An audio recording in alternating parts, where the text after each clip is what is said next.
I had a fabulous question sent to me in an email. The person who emailed me had listened to me talk online, and they said, well, in your talk, you recommended that the more freedom you can give your dog around pre, the better.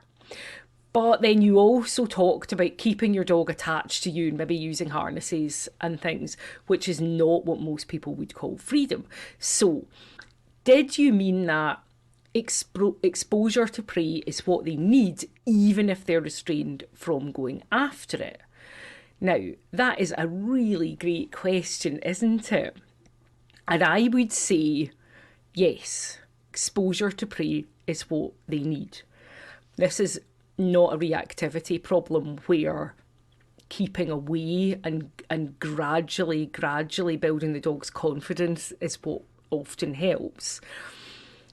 What they do need is exposure to prey. And so if it's going to be dangerous, if the dog's going to run away or get themselves into trouble or kill the prey or do anything that would be really problematic, then yes, absolutely, you need to have your dog attached to you while you work through that exposure. And the person who's then raised an absolutely brilliant point that comes up again and again and again. So what they said was they have got a high prey drive dog, and they had found that when they would walk their dog in places where there were prey with a harness and a long line, and the person actively working the dog, playing games, releasing him, calling him, using tons of reinforcement, they felt as though that made things worse. Because they felt as though what he was doing was just practicing undesirable behaviour around prey and building neural pathways around prey that were unhelpful. So what they did was they had a break and from walking in those areas, and now they've changed how their walks are approached. They've added in Canicross, and he's much better now and is able to be outside in the wider world. Now, I can't speak about this specific dog. I don't know exactly what has happened with this dog, but this is a common thing that people say to me. And the reason that sort of playing with games, releasing the dog, calling the dog, giving tons of reinforcement, the reason why that often doesn't work is because those things are typically used as a way to get the dog to focus more on the person than on the prey. And that's a problem if you've got a high prey drive dog, because what you are doing then repeatedly is whatever you're rewarding the dog with, it's not as good as whatever they want to do with the prey.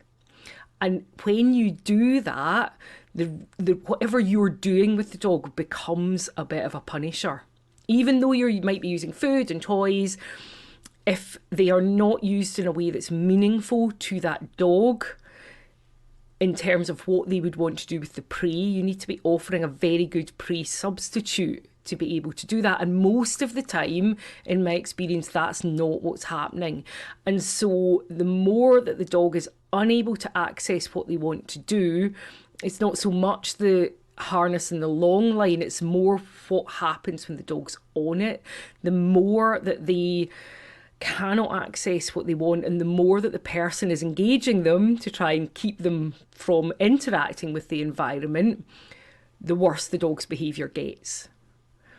Because they do not have the freedom to interact. Now, there are ways of doing it. I will show you a video with my little cocker where we're practicing steadiness around the crows.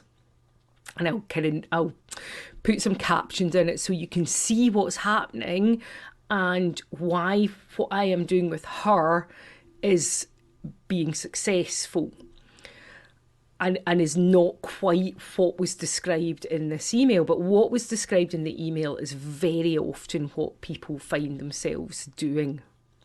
And that's why it doesn't work so well. And the whole building neural pathways with high prey drive dogs, those pathways are already there and they will never disappear. If the dog's genuinely got a high prey drive, that's who they are. You cannot take it out of them. Sometimes young dogs look like they might have a high prey drive, but as they get older, they lose interest and they just didn't really have that higher prey drive to start with. So it can be hard to tell with very young dogs. But with dogs that genuinely have a high prey drive, the neural pathways are there. They were born like that. And there is no getting it out of them.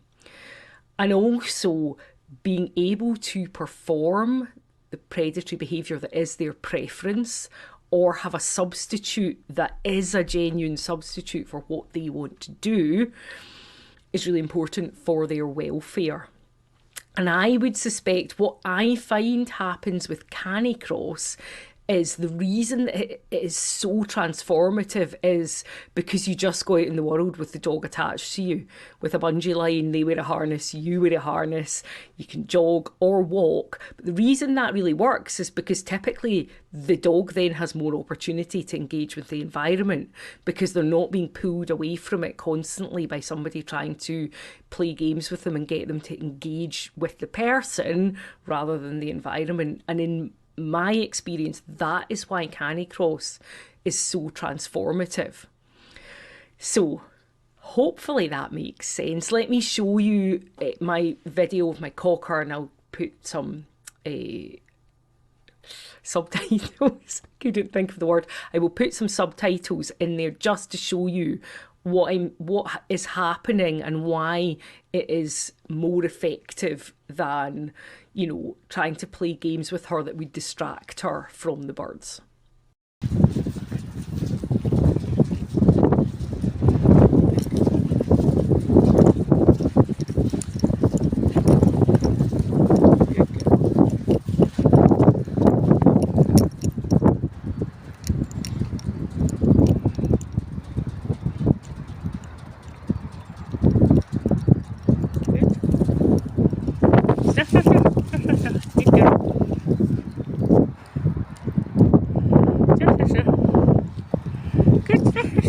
Good girl.